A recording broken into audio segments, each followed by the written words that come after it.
پھر اللہ سبحانہ تعالیٰ ان کو بھی اسی طرح آزماتا ہے زندگی میں، اسی طرح ان کے لیے ہدایت کا سامان آتا ہے، اسی طرح ان کو دیکھا جاتا ہے کہ وہ کیا کرتے ہیں اور کیا وہ اچھا انجام کو پہنچتے ہیں یا اپنے آپ کو تباہ کرتے ہیں۔ تو یہ اللہ سبحانہ تعالیٰ کا ایک نظام دنیا ہے کہ قوموں پر بھی زوال، عروج اور زوال آتا رہتا ہے، اور ہر انسان بھی انڈیویجولی بھی اس دنیا میں آزمایا جاتا ہے۔ تو انسان دنیا میں جو نعمتیں ہیں وہ بھی ایک طرح سے آزمائش ہوتی ہے، اور انسان کو دیکھا جاتا ہے کہ وہ اللہ کی فرما برداری میں زندگی گزارتا ہے یا نافرمان بن کے گزارتا ہے۔ اور یہ سلسلہ جب سے انسان بنے، جب سے یہ سلسلہ چلتا چلا آ رہا ہے۔ پھر اللہ سبحانہ تعالیٰ فرما رہے ہیں وَإِذَا تُتْلَى عَلَيْهِمْ آيَاتُنَا بَيِّنَاتٍ قَالَ الَّذِينَ لَا يَرْجُونَ لِقَاءَنَا نَأْتِ بِقُرْآنٍ غَيْرِ هَذَا أَوْ بَدِّلْهُ قُلْ مَا يَكُونُ لِي أَنْ أُبَدِّلَهُ مِنْ تِلْقَاءِ نَفْسِي إِنْ أَتَّبِعُ إِلَّا مَا يُوحَى إِلَيَّ إِنِّي أَخَافُ إِنْ عَصَيْتُ رَبِّي عَذَابَ يَوْمٍ عَظِيمٍ قُلْ لَوْ شَاءَ اللَّهُ مَا تَلَوْتُهُ عَلَيْكُمْ وَلَا أَدْرَاكُمْ بِهِ فَقَدْ لَبِثْتُ فِيكُمْ عُمُرًا مِّن قَبْلِهِ أَفَلَا تَعْقِلُونَ۔ تو پچھلی آیت میں جیسے اللہ تعالیٰ نے اپنا قانون بتایا کہ قوموں کو عروج دیتا ہے اللہ، پھر جب اللہ تعالیٰ ان میں انبیاء کرام بھیجتے ہیں اور جب یہ اس کے خلاف کرتی ہیں، ایمان نہیں لاتی اور اللہ سبحانہ تعالیٰ کی مکمل نافرمانی کرتی ہیں، تو اللہ سبحانہ تعالیٰ ان کو تباہ کر کے دوسروں کو لاتا ہے، ان کو آزماتا ہے۔ تو ایک طرح سے مکہ کے قریش کو بتایا جا رہا ہے جو آپ صلی اللہ علیہ وسلم کے، اور یہ مکی صورت ہے تو مکی صورت کے اس دور میں آئی ہے جب کہ ان کی سرکشی بہت بڑی ہوئی تھی، مشرکین مکہ جو ہے حد سے بڑے جا رہے تھے، اور آپ صلی اللہ علیہ وسلم کے لیے اور مسلمانوں کی دشمنی میں ظلم و ستم پر اڑے ہوئے تھے۔ تو اللہ سبحانہ تعالیٰ نے ایک طرح سے ان کو وعید بھیجی، ان کو ایک طرح سے پچھلی آیات میں ان کو ڈرایا گیا کہ ان لوگوں کے پیچھے سے اب تم آئے ہو جن کو ہم نے پہلے تباہ کیا، اور تم بھی انہی کی روش پر جا رہے ہو، تو پھر تمہارا انجام بھی اسی کی طرح ہوگا۔ پچھلی آیت میں اللہ سبحانہ تعالیٰ نے ایک طرح سے ان کو خطاب کیا تھا، تم ان کے پیچھے آئے ہو، تم پچھلی جو قومیں تباہ ہوئی اب تم کو اللہ سبحانہ تعالیٰ ان کا جانشین بنا کے لایا ہے اور تم کو اس دنیا میں مہلت دی ہے۔ لیکن اب جو ہے اس آیت میں اللہ سبحانہ تعالیٰ غائب کے صیغے سے بات کر رہے ہیں کہ ان کا یہ حال ہے وَإِذَا تُتْلَى عَلَيْهِمْ آيَاتُنَا بَيِّنَاتٍ، کہ جب ان پر روشن آیات پڑھی جاتی ہیں، واضح آیات پڑھی جاتی ہے، تو گویا یہ جو طریقہ ہے یہ ایک طرح سے ناراضگی ظاہر کرنے کا ہے کہ اللہ سبحانہ تعالیٰ نے اس پہلے ان کو بتایا، وارننگ دی کہ تم کو اب موقع ملا ہے اس دنیا میں، تمہاری اب آزمائش ہے، لیکن چونکہ ان کا رویہ اتنا برا تھا تو اب اس آیت میں اللہ سبحانہ تعالیٰ ان کا برا رویہ غائب کے صیغے سے بتا رہے ہیں، گویا کہ اللہ تعالیٰ نے پسند نہیں فرمایا کہ اب ان سے ڈائریکٹ خطاب کیا جائے، بلکہ اب اس طرح سے ان کے بارے میں بات کی جا رہی ہے جیسے وہ لوگ وہاں موجود ہی نہیں۔ اللہ تعالیٰ ان کے رویے کے بارے میں بتا رہے ہیں کہ ان کا رویہ کیسا ہے کہ واضح آیات ان کے سامنے پڑھی جاتی ہے، رسول اللہ صلی اللہ علیہ وسلم قرآن کی آیات ان پر پڑھتے ہیں تو وہ کیا کہتے ہیں، ان کو چونکہ ان کو آخرت کی کوئی امید نہیں ہے، وہ ان کی سارا دھیان دنیا پر ہے، تو وہ کیا کہتے ہیں کہ اس قرآن کی جگہ کچھ اور بدل کے لے آؤ، ہمیں یہ قرآن نہیں چاہیے۔ یہ قرآن کیوں نہیں چاہیے؟ توحید کی دعوت ہے، اس میں آخرت سے ڈرایا جا رہا ہے، برے اعمال سے بچنے کو کہا جا رہا ہے، تو یہ ساری چیزیں ہم کو پسند نہیں ہیں ہمیں۔ تو اگر آپ جو ہیں اس کے بجائے کوئی ایسا قرآن لے آئیں جو ہمیں پسند ہو تو پھر ہم مان سکتے ہیں۔ اللہ سبحانہ تعالیٰ نے فرمایا کہ آپ ان سے کہہ دیں کہ پورا قرآن لانا تو بہت دور کی بات ہے، میں تو اس میں ایک طرف سے ایک شوشہ بھی نہیں بدل سکتا۔ میرا کام نہ قرآن تصنیف کرنا ہے، نہ اس میں ترمیم اور تبدیلی یا اضافہ کرنا ہے۔ میرا کام صرف یہ ہے کہ جو کچھ اللہ تعالیٰ کی طرف سے وحی آئی ہے میں وہ پہنچا دوں۔ اگر میں ایسی کسی حرکت کا ارتکاب کروں گا تو میں اپنے رب کے عذاب سے ڈرتا ہوں جو بہت بڑے دن میں واقع ہونے والا ہے۔ اللہ سبحانہ تعالیٰ نے اپنے رسول صلی اللہ علیہ وسلم کے ذریعے ان کو یہ پیغام دے دیا کہ یہ قرآن جو ہے وہ اللہ کی طرف سے وحی ہے، اور میرے بس میں نہیں ہے کہ میں اس کو بدلوں، میں تو خود بھی اس کی پیروی کرتا ہوں، ٹھیک ہے۔ ان اتبع الا ما یوحی الیہ، میں تو جو وحی مجھے کی جاتی ہے میں صرف اسی کی پیروی کرتا ہوں، اور میں اس میں کیسے تبدیلی کر سکتا ہوں؟ میں تو خود بھی قیامت کے دن کے عذاب سے ڈرتا ہوں، اس بڑے دن کے عذاب سے ڈرتا ہوں، یعنی میں بھی اسی طرح اس شریعت کا پابند ہوں، میں بھی اسی طرح اللہ کا فرما بردار بندہ ہوں جس طرح تم سے کہا جا رہا ہے، تو میرے بس کی بات نہیں ہے کہ میں اس کو بدلوں۔ پھر اللہ سبحانہ تعالیٰ نے مزید حکم دیا کہ آپ ان سے کہہ دیں قُلْ لَوْ شَاءَ اللَّهُ مَا تَلَوْتُهُ، کہ آپ ان سے کہہ دیں کہ اگر اللہ چاہتا تو میں اسے تم پر نہ پڑھتا، ٹھیک ہے۔ یہ تو میں تو اللہ کی مرضی سے کر رہا ہوں، یہ سارے کام اللہ کے حکم پر کر رہا ہوں، اگر اللہ تعالیٰ نہ چاہتا تو میں کبھی بھی نہ پڑھتا اور نہ وہ تمہیں اس کی خبر دیتا۔ رسول اللہ صلی اللہ علیہ وسلم کی صداقت کے لیے اللہ تعالیٰ نے کیا دلیل دی کہ آپ ان سے کہہ دیں کہ میں تو ایک لمبی عمر تک، یعنی کہ 40 سال تک، جب تک مجھے نبوت نہیں ملی تھی، میں تو تمہارے درمیان رہتا تھا،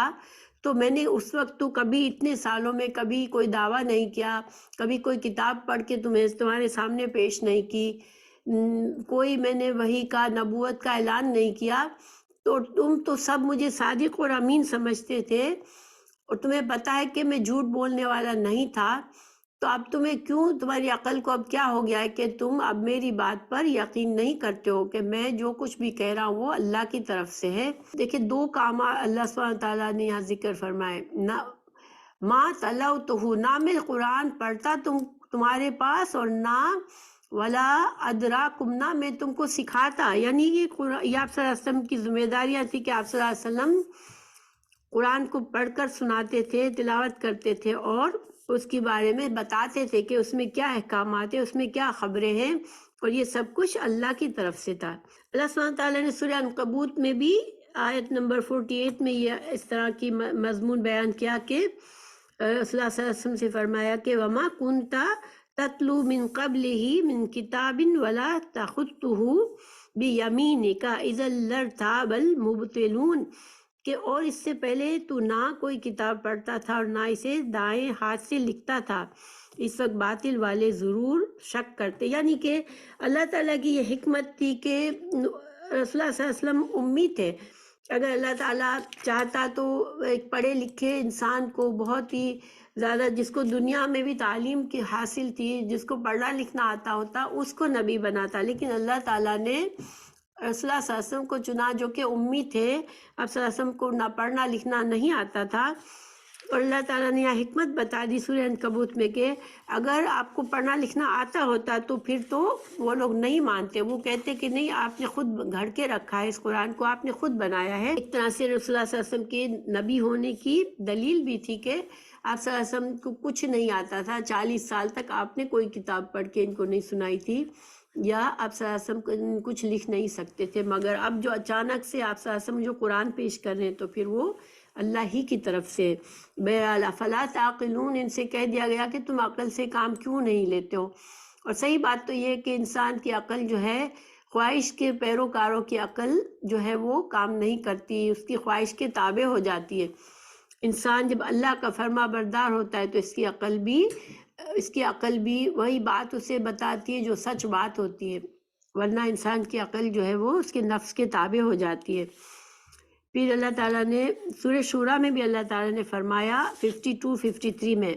اور اسی طرح ہم نے آپ کی طرف اپنے حکم سے روح کو اتارا،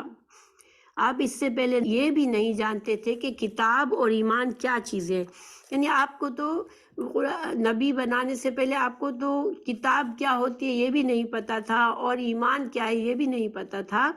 لیکن ہم نے قرآن کو نور بنایا،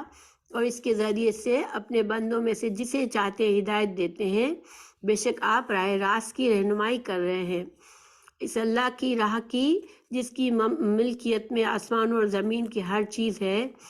آگاہ رہو، سب کام اللہ تعالیٰ ہی کی طرف لوٹتے ہیں۔ رسول اللہ صلی اللہ علیہ وسلم کو اس بات سے بہت دکھ ہوتا تھا کہ میری قوم جو میری عزت کرتی تھی، اب میں جب حق پیش کر رہا ہوں تو کیوں میرے ساتھ مجھے جھٹلاتی اور میری باتوں کو نہیں سمجھتی اور ایمان نہیں لاتی؟ کیونکہ رسول اللہ صلی اللہ علیہ وسلم رحمت للعالمین ہے، آپ کے دل میں یہ تڑپ تھی کہ میری قوم جو ہے وہ ایمان لے آئے اور اپنے لیے آخرت میں اچھا اجر کما لے۔ مگر اللہ سبحانہ تعالیٰ نے سورہ انعام میں بھی آیت 33 میں فرمایا، ہم خوب جانتے ہیں کہ آپ کو ان کے اقوال مغموم کرتے ہیں، سو یہ لوگ آپ کو جھوٹا نہیں کہتے، لیکن یہ ظالم تو اللہ کی آیتوں کا انکار کرتے ہیں۔ یعنی کہ اللہ تعالیٰ نے نبی صلی اللہ علیہ وسلم کو تسلی دی کہ آپ یہ نہ سمجھے کہ یہ آپ کو جھوٹا کہتے ہیں، یہ ظالم تو اللہ ہی کی آیات سے ہی انکار کرتے ہیں، اللہ کی آیات کو ہی جھوٹا کہتے ہیں۔ اللہ تعالیٰ نے فرمایا، اس شخص سے زیادہ کون ظالم ہوگا جو اللہ تعالیٰ پر جھوٹ باندھے، اس کی آیتوں کو جھوٹا بتلائے، ایسے مجرموں کو اصلاً فلاح نہ ہوگی۔ تو یہاں پر اللہ سبحانہ تعالیٰ نے ان کو ظالم کہا کہ یہ جو ہے اللہ پر جھوٹ باندھتے ہیں کہ اللہ سبحانہ تعالیٰ نے ہی کوئی رسول نہیں بھیجا، اللہ تعالیٰ ہی کی آیتوں کو جھٹلاتے ہیں۔ تو پھر اس سے بڑا ظالم کون ہو سکتا ہے کہ وہ اس ذات کے سے آئے ہوئی وحی کے پیغام کو جھٹلاتے ہیں جو خالق کائنات ہے اور جو تمام قوتوں کا مالک ہے، اور جب چاہے وہ بندوں کے ساتھ جو چاہے کر سکتے ہیں۔ تو اس کے باوجود اگر اللہ کی آیات کو، اللہ کے اس ہدایت کے پیغام کو جو جھٹلاتے ہیں اور جھوٹ باندھتے ہیں کہ اللہ نے کوئی رسول نہیں بھیجا، تو پھر ایسے لوگ جو ہیں وہ فلاح نہیں پا سکتے۔ وَيَعْبُدُونَ مِن دُونِ اللَّهِ مَا لَا يَضُرُّهُمْ وَلَا يَنفَعُهُمْ وَيَقُولُونَ هَٰؤُلَاءِ شُفَعَاؤُنَا عِندَ اللَّهِ قُلْ أَتُنَبِّئُونَ اللَّهَ بِمَا لَا يَعْلَمُ فِي السَّمَاوَاتِ وَلَا فِي الْأَرْضِ سُبْحَانَهُ وَتَعَالَىٰ عَمَّا يُشْرِكُونَ۔ اللہ تعالیٰ نے فرمایا کہ اور یہ لوگ اللہ کو چھوڑ کر ایسی چیزوں کی عبادت کرتے ہیں جو نہ ان کو ضرر پہنچا سکتی ہے اور نہ اس کو نفع پہنچا سکتی ہے، اور کہتے ہیں کہ اللہ تعالیٰ کے پاس ہمارے سفارشی ہیں۔ آپ کہہ دیجئے کہ کیا تم اللہ تعالیٰ کو ایسی چیز کی خبر دیتے ہو جو اللہ تعالیٰ کو معلوم نہیں، نہ آسمانوں میں اور نہ زمین میں، وہ پاک اور برتر ہے ان لوگوں کے شرک سے۔ تو چونکہ پچھلی آیت میں اللہ تعالیٰ نے فرمایا کہ اللہ پر جھوٹ باندھتے ہیں، تو یہاں پر اس کی ایک مثال بنا رہے ہیں، اللہ تعالیٰ بتا رہے ہیں کہ کس طرح جھوٹ بولتے ہیں کہ یہ جن ہستیوں کی عبادت کرتے ہیں ان کو وہ کہتے ہیں کہ اللہ کے پاس ہمارے لیے شفاعت کرنے والے ہیں، یہ ہم جس کی پرستش کرتے ہیں وہ سب کون ہے؟ وہ اللہ کی طرف سے مقرر کیے ہوئے بندے ہیں جو کہ ہماری شفاعت کریں گے۔ یعنی کہ یہ وہ بندے ہیں جو اللہ کے پاس ہمارے لیے لڑیں گے، ہمارے لیے حجت کریں گے کہ نہیں، اللہ ان کو تو جنت دے، ان کو اچھے انجام دے۔ اللہ سبحانہ تعالیٰ فرما رہے ہیں کہ کیا اللہ کو تم وہ بات بتاتے ہو جو کہ آسمان اور زمین میں اس کی کوئی دلیل نہیں ہے، اور جبکہ اللہ تو آسمان اور زمین کا خالق ہے، اس سے چھپی ہوئی کوئی چیز نہیں ہے۔ تو ایسے کوئی شفاعہ ہیں تمہارے جس کو اللہ نہیں جانتا اور تم ان کو جانتے ہو، تو کیا تم اللہ تعالیٰ کو وہ چیز بتا رہے ہو جو کہ اللہ نہیں جانتا، جبکہ اللہ تو سب کچھ جانتا ہے۔ اللہ تو خالق ہے آسمان و زمین کا اور ہر چیز کو جاننے والا ہے، اور اللہ سبحانہ تعالیٰ پاک ہے اس کا کسی کو شریک بنایا جائے۔ اللہ سبحانہ تعالیٰ خود مختار ہے، اللہ تعالیٰ کسی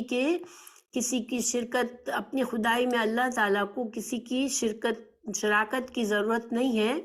اور نہ ہی اللہ تعالیٰ کے سامنے کسی کی ہمت ہے کہ وہ اللہ کی مرضی کے بغیر منہ کھولے اور کسی کی شفاعت کرے۔ تو شفاعت کے بارے میں قرآن میں ہمیں واضح کر دیا گیا ہے کہ شفاعت، پہلی بات یہ کہ کافروں کے لیے تو کوئی شفاعت نہیں ہے، ٹھیک ہے، کافروں کے بارے میں بتا دیا گیا کہ ان کے لیے سفارش قبول نہیں ہوگی کسی کی بھی، کیونکہ اللہ تعالیٰ یہاں بھی بتا رہے ہیں کہ یہ جو ہے یہ ہستیاں جن کو یہ اللہ کا شریک مانتے ہیں، وہ تو ان کے کسی نفع نقصان کے قابل نہیں ہے کہ ان کو دنیا یا آخرت میں کوئی نفع یا نقصان پہنچائے۔ اور اللہ سبحانہ تعالیٰ نے قرآن میں دوسری جگہوں پر بھی یہ واضح فرما دیا ہے کہ کافروں کے لیے کوئی سفارش نہیں کرنے والا ہوگا، اور کوئی سفارش اللہ تعالیٰ نہ تو کوئی ہمت کرے گا اللہ کے سامنے ان کے لیے شفاعت کرنے کی، نہ ہی اللہ قبول فرمائے گا۔ سورہ فرقان میں فرقان 76 میں اللہ تعالیٰ نے فرمایا، آپ کہہ دیجئے کہ کیا تم اللہ کے سوا ان کی عبادت کرتے ہو جو نہ تمہارے کسی نقصان کے مالک ہیں نہ کسی نفع کے؟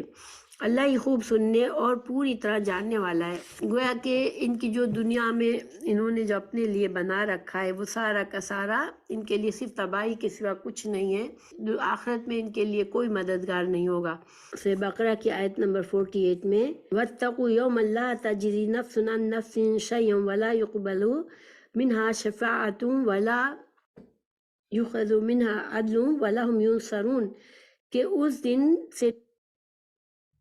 ڈرتے رہو جب کوئی کسی کو نفع نہ دے گا اور نہ شفاعت اور سفارش قبول ہوگی اور نہ کوئی بدلہ اور فدیہ لیا جائے گا اور نہ وہ مدد کیے جائیں گے۔ تو یہاں پر جو شفاعت کی انکار ہے وہ کافروں کے لیے، کیونکہ رسول اللہ صلی اللہ علیہ وسلم ہمیں پتہ ہے کہ اللہ تعالیٰ پیارے رسول صلی اللہ علیہ وسلم بھی شفاعت کا حق رکھتے ہیں، اللہ تعالیٰ ان کو بھی شفاعت کا حق دے گا اور اپنی امت کے لیے شفاعت کریں گے، اور کچھ دوسری ہستیوں کو بھی شفاعت اللہ کا حق نصیب ہوگا کہ وہ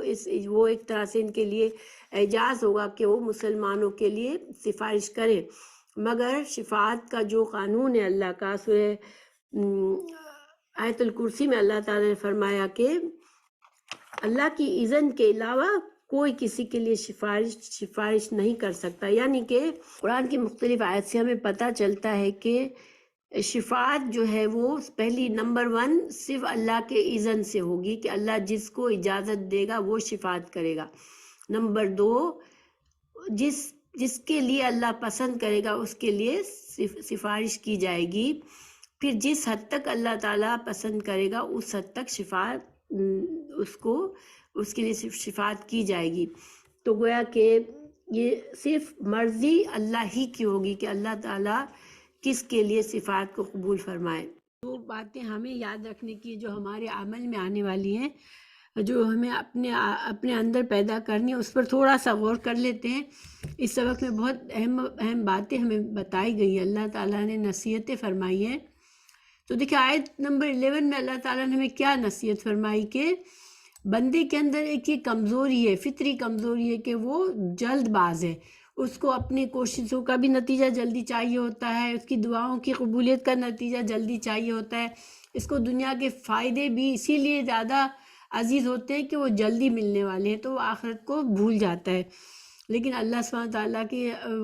کام جو ہے وہ حکمت کے ساتھ اور اپنے وقت پر ہوتے ہیں، تو ہمیں بہتر طریقہ یہ ہوتا ہے کہ انسان اپنے اندر جلد بازی کی اگر عادت ہے تو ہم اس کو نکالنے کی کوشش کریں اور اللہ پر توکل اور بھروسہ کر کے صرف ہم کوشش کرتے رہیں۔ ہمارا کام کوشش اور دعا ہے، اور اللہ سبحانہ تعالیٰ کے اذن سے ہر کام اسی وقت ہوتا ہے جب اس کی مرضی ہوتی ہے۔ دوسرا سبق ہمیں یہ یاد رکھنے کا ہے کہ دعاؤں میں دیکھیں ہمیں اللہ کو ہر وقت یاد رکھنا چاہیے۔ ہمیں صرف یہ طریقہ صحیح نہیں ہے کہ ہمیں جب تکلیف ہو جب تو ہم اللہ سے دعا مانگیں، خوب گڑ گڑائیں، لیکن جب ہم خوش ہوں، جب ہر چیز ہماری مرضی کے مطابق جا رہی ہو تو ہم اللہ کو بھول جائیں، کیونکہ یہ طریقہ اللہ سبحانہ تعالیٰ نے اس پر تنقید فرمائی ہے۔ ٹھیک ہے، اللہ تعالیٰ ہر دعا قبول کرتا ہے، ٹھیک ہے، لیکن جو کام اللہ کو پسند نہیں اللہ تعالیٰ نے ہمیں بتا دیا۔ اللہ تعالیٰ نے ہمیں سورہ بقرہ میں بھی فرمایا فَاذْكُرُونِي أَذْكُرْكُمْ، آیت 152 سورہ بقرہ میں، کہ بندو تم مجھے یاد رکھو، اپنی زندگی کے ہر لمحے میں مجھے یاد رکھو تو میں تمہیں بھی یاد رکھوں گا۔ گویا کہ جس بندے کی ہر وقت اللہ کی یاد اس کے دل میں ہوتی ہے، پھر اللہ سبحانہ تعالیٰ اس کی دعائیں بھی جلدی قبول فرماتے ہیں، اس کی مصیبتیں بھی جلدی دور کرتے ہیں، اور وہ بندہ دل میں زیادہ سکون اور اطمینان اور خوشی کی زندگی گزار سکتا ہے۔ اللہ کی یاد ہمارے لیے سخت ضروری ہے ہر حال میں۔ اچھا، پھر ہمیں جو ہے یہ ہے کہ جو تیسری بات ہمیں سکھائی گئی یہاں پر جو ان آیات میں، وہ یہ ہے کہ انسان جو ہے اس کو اللہ نے عقل تو دی ہے، ٹھیک ہے، اور عقل کا مطلب یہ ہے کہ عقل کا مطلب ہوتا ہے روکنا۔ عقل ہمیں روکتی ہے، برے انجام سے روکتی ہے، ہمارے نقصان کی باتوں سے روکتی ہے، ٹھیک ہے۔ دنیا میں جب انسان بے شعور بے عقل ہوتا ہے اس کو اپنے نفع نقصان کا سمجھ نہیں آتی، لیکن جہاں تک آخرت کا معاملہ ہے، ہمارے فائنل انجام کا معاملہ ہے، تو ہماری عقل ہمیں اسی وقت ڈراتی ہے، اسی وقت ہمیں برے انجام کے بارے میں ہمیں چونکاتی ہے، ہمیں متوجہ کرتی ہے، جب ہم قرآن اور حدیث پر نہ صرف ایمان ہے بلکہ ہمیں علم ہے کہ ہاں ہمیں یہ صحیح بات کا علم ہے کہ ہم کیوں پیدا کیے گئے اور اللہ سبحانہ تعالیٰ ہم سے کیا چاہتے ہیں۔ جب ہمیں یہ علم ہوگا جب بھی ہماری عقل جو ہے وہ ہمیں برے انجام سے بچائے گی، ہمیں برے انجام سے روکے گی، ہمیں ان اعمال کے کرنے کے لیے ہمیں